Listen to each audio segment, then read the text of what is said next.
विधानसभा चुनाव नजदीक है, ऐसे में हर चौपले चौराहे पर चुनाव को लेकर चर्चा हो रही है।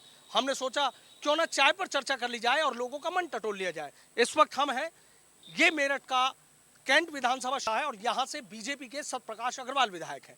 दावे बहुत किए गए हैं कि उन्होंने क्षेत्र के गड्ढे भरवा दिए और विकास के तमाम उन्होंने काम किए हैं, लेकिन हकीकत क्या है ये हम लोगों से बातचीत करते हैं और उनसे जानते हैं। आप नाम जानना चाहूंगा था जी। सुदीप कुमार जी, एक चीज बताइए, बीजेपी ने क्या वाकई बहुत काम किए हैं जितने कह रहे हैं? बहुत काम नहीं करे, लेकिन कुछ काम जरूर करें कंपैरेटिव प्रीवियस गवर्नमेंट के। जैसे कैंट की बात, जैसे सड़क पर मेट्रो बन रही है और हम सकौती रोजाना नौकरी करी सारी उम्र, कभी सिंगल लाइन रहती, कभी लेट होती थी, अब डबल लाइन है, सभी स्टेशन ऊंचे हुए हैं। समझिए, मैंने 30-35 साल चीनी मिल में ही काम करा। अब मैं चीफ अकाउंटेंट की पोस्ट से रिटायर हूँ। आपने काम किया, किसानों की क्या स्थिति थी आपके समय में और आज के समय में? आज की स्थिति मुझे मालूम नहीं कि 10 साल रिटायर हो चुका, लेकिन पहले बहुत खराब थी। हमारा 4-4 साल तक चीनी मिलें गन्नों का भुगतान नहीं करती थी। अब तो कर रही है। अब मुझे नहीं मालूम, मैंने कहा आज की स्थिति 10 साल हो गए रिटायर हुए, मुझे मालूम नहीं। लेकिन सरकारी 35 मिले हैं चीनी निगम की। बीजेपी ने काम किया या नहीं किया, बस ये बता। कंपेरेटिवली काफी काम करा है हर खुश हैं आप? 100%। आप 100% खुश है, जहाँ कह रहे हैं बैठ जाइए, अभी और बात करूंगा आपसे। भैया आप बताइए, आपको क्या लग रहा है इन्होंने कहा? इन्होंने कहा बीजेपी ने के कुछ काम करे हैं। क्या काम करे हैं? हाईवे बनाए, रेलवे लाइन बनाई। आज उस हाईवे पे कोई किसान बिना टोल दिए चल सकता है? तो वो पब्लिक का कहाँ से रास्ता हो गया? वो तो एक कॉर्पोरेट जगत का बनाया हुआ हाईवे है, उससे तो पैसा वसूली हो रही है। वो तो व्यापारियों का एक धन कमाने का अड्डा बन गया है। हाईवे है या मेट्रो बनेगी, पब्लिक का काम होता है जब पब्लिक को फ्री में सहूलियत मिले। फ्री में सहूलियत मिले। कैंट क्षेत्र में काम हुए या नहीं हुए, बस ये बता। कैंट क्षेत्र में कहाँ काम हुए हैं? जगह जगह गड्ढे हैं, सड़कों में जाम लग रहा है, कहाँ काम हुए हैं? अच्छा देखिए, काम इन्हें नहीं लग रहे हैं। आपसे जानना चाहूँगा, क्या लग रहा है आपको? देखो, बीजेपी ने कोई काम तो करा नहीं है पब्लिक को परेशान करने के अलावा। अब जैसे इन्होंने बताया, किसानों की बात भी चल रही थी, क्या ज़बरदस्त टोल टैक्स ये ले रहे हैं आजकल। चलने से पहले आदमी को 100 बार सोचना पड़ता। जो रेल, अगर अभी ट्रेन की बात कर रहे थे कि ट्रेन की पटरी छोड़ी होगी, ट्रेन तो बेच दी, रेलवे तो प्राइवेट में भेज दिया इन्होंने। कोई सी ऐसी चीज़ है, रेल गेल भेल कुछ बचा थोड़ी है जो इन्होंने ना बेचा हो। अब हमारी किडनी निकाल लो एक एक, ये और कसर रह रही है लोगों की। हद कर रखी है बिल्कुल यार, कोई वोट सेटिस्फाई नहीं है। वोट डालने जाएंगे, अपने अधिकार का प्रयोग करेंगे और उस अधिकार को, अपने अधिकार के प्रयोग को बीजेपी के खिलाफ इस्तेमाल करेंगे। किसे देंगे?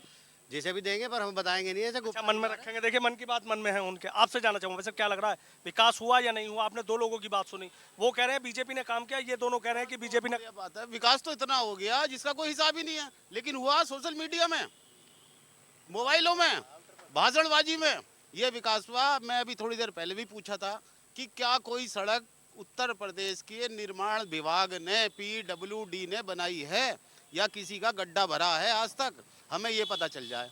जो सड़कें चौड़ी हो गई, मेट्रो आ गई, ये क्या हमारी उत्तर प्रदेश सरकार के उपक्रमों द्वारा हो रहे हैं?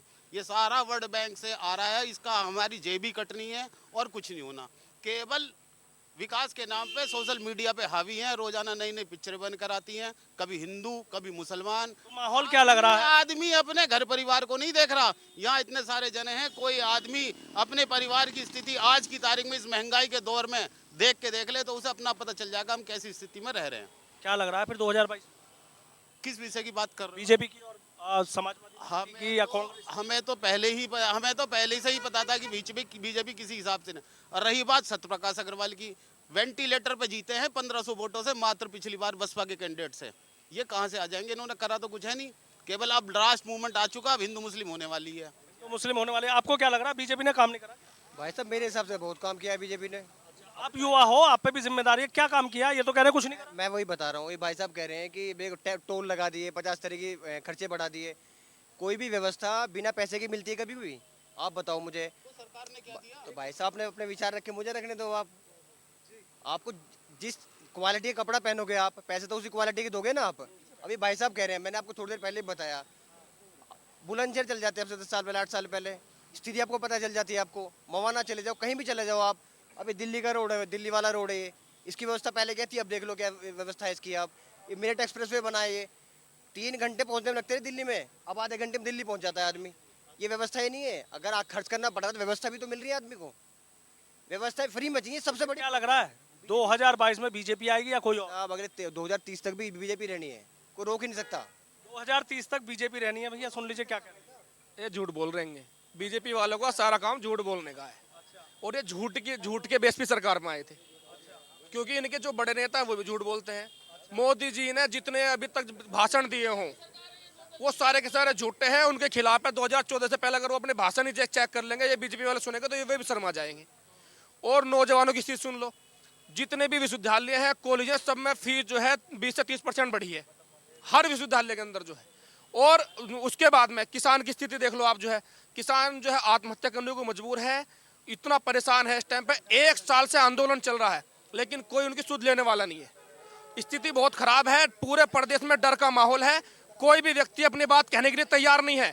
लेकिन इसका जवाब जो है चुनाव में आगे देगा, वोट बटन ऐसा दबाएगा जो है इनका टैटू दबा देगा आपका बीजेपी वालों का। देखो बीजेपी को आने नहीं देंगे, बताओ क्या कह रहे हो, तो कह रहे बीजेपी को आने नहीं देंगे, ऐसा बटन दबाएंगे। कोई बात नहीं, अब इनके विचार हैं ये इनके विचार है। ये किसान की बात कर रहे हैं। ये मैं एक कंपनी में नौकरी करता हूँ, जहाँ किसान बताने किसान बैठे हैं वहाँ पे कुंडली में, वहाँ मेरी कंपनी का प्लांट है। आप कभी जाके देखो, किसान लग रहे हैं, किसान वो किसान कह दोगे ना कि अब देख के आप किसान नहीं है वो किसान नहीं है, आगे टिकट किसान नहीं है। बिल्कुल किसान नहीं है, दलाल एक नंबर का कि वो दलाल एक नंबर का, ये सबको पता है। भाई साहब बता रहा हूँ, अरे प्रभु मेरे कैसे बता रहा हूँ, कैसे भाई साहब वही बता रहा हूँ। सुन लीजिए इनकी बात, सुन लीजिए 1 मिनट उनकी बात सुन लीजिए। अरे आप भी भाषा की चले चलो हो सकता है। हाँ। अरे सुन ले भाई, वापस ले ली शब्द मैंने, लेकिन वो किसान नहीं है भाई साहब। आज सुनो सी, आज गेहूं की सुनो सी, आप कह रहे थे हम झूठ बोल रहे हैं। झूठ कैसे लग रहा है आपको, झूठ बोल रहे हैं भाई साहब? अच्छा किसान कैसे नहीं है बताओ कैसे किसान है वो? अगर आज बुआई चल रही है भाई, पिछले 2 महीने गेहूं की, वो वहाँ है, वो बुआई करना चाहिए, वहाँ बैठना चाहिए उस आदमी को, बताओ तो सही। अरे यार हाँ आप बताओ क्या ये कह रहे हैं, राकेश टिकैत किसान नहीं है। परिवार में राकेश टिकैत किसान, राकेश टिकैत सबसे बड़ा किसान है इस देश का, और वो किसानों को जो है प्रेजेंट भी करता है। राकेश टिकैत के परिवार के सब लोग, राकेश टिकैत के सभी परिवार के लोग जो है, अगर ये मतलब नहीं है किसी का भी कि कोई भी किसी आदमी को कोई कुछ भी कह देगा, जो है राकेश टिकैत जो है नंबर 1 का किसान है, उनका पूरा परिवार की किसान करता है। पूरा परिवार खेती करता है। भाई साहब भी सुन लो, कह रहे 2 मिनट यार अपनी बोलने आप भी कहिए, आप कहिए। मेरी बात सुनो, मेरा गांव बाईपास पे है, गुम मेरे गांव का नाम है थोड़ा, ठीक है। मैं भी किसान ही हूँ, प्रॉपर गुजरू समाज से मैं भी किसान ही इस मामले में। ये कह रहे भाई साहब ये उसके गेहूँ नहीं उठ रहे, हमारे सारे गेहूँ खेत से उठते सारे के सारे। ये पेमेंट कह रहे हैं गन्ने की, हमारे तो कोई पेमेंट नहीं रुक रही अब तक भी, अब उन्हें भी देना, उसके बाद काम नहीं कर रहा हूँ मैं। अगर वहाँ पे बैठे किसान है वो, तो गेहूँ की बुआई कौन करेगा ये बताओ ना आप। अब जाके देखो उनके किसानों की उनकी एक बात तो इनका ये कहना है कि ये गुजर हैं, ये मिहिर भोज, राजा मिहिर भोज का इतना सम्मान करा गुजरों का अभी इसने, योगी जी ने वहाँ नाम ढकवा दिया। उसके बाद गुजर सम्मेलन यहाँ मेरठ में होने वाला था, उसे कैंसिल करना पड़ा सरकार को, पहली बात। दूसरी बात सुनो, किसान को किसान मानना सीखो जिसका अनाज खा रहे हो। भाई साहब आप क्या कहना चाहो? एक कह रहे राकेश टिकैत किसान नहीं है, एक कह रहे राकेश टिकैत हमारे किसान है। ये इनका कहना गलत है कि राकेश टिकैत किसान नहीं है। किसान तो हम भी हैं, हम तो खेत में नहीं जा रहे, हम भी यहाँ बैठे हैं। ये भी किसान है, ये भी किसान है। ये क्यों नौकरी कर रहा है? ये खेत में होना चाहिए था इस टाइम, गेहूं बोता अपना। तो किसान का काम, हर किसान का काम खेती करना नहीं होता, उसका परिवार खेती करता है। और किसानों के बारे में जो गलत बोलता है, एक बात मेरी बता दी, सरकार ये कह रही है किसानों को हमने बकाया का गन्ने का भुगतान कर दिया है, गन्ने पर भी एमएसपी बढ़ा दिया, तमाम चीजें करी हैं, फिर किसान क्यों नहीं जाएगा बीजेपी? मोदी जी कहते हैं कि पेमेंट ऑनलाइन होना चाहिए। गन्ना डाल के किसान आता है, क्यों 24 घंटे में पेमेंट नहीं होता उसका? अगर नगद पेमेंट हो रहा है, ऑनलाइन पेमेंट है आजकल, तो किसान जैसे ही गन्ना डाले 24 घंटे में पेमेंट उसके अकाउंट में, 24 घंटे में पेमेंट हो जाना चाहिए। 24 पेमेंट की सुन लो आप, 16,000 करोड़ के इसने हवाई जहाज ले लिए, 15,000 करोड़ पूरे हमारे उत्तर प्रदेश का गन्ना किसान बच रहा था, गन्ने की पेमेंट बच रही थी। 16,000 करोड़ के सिर्फ इसने हवाई जहाज खरीद लिए मोदी ने अपने शौक पूरे करने। भाई साहब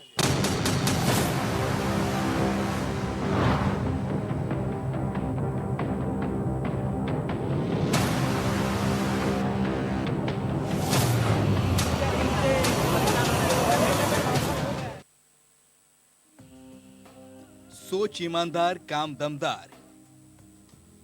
उत्तर प्रदेश की खूबसूरती गांव की विविधता में दिखती है। प्रदेश के अलग अलग क्षेत्र की विभिन्न कलाकृतियां इसे सबसे अलग और आकर्षक बनाती हैं। प्रदेश सरकार ने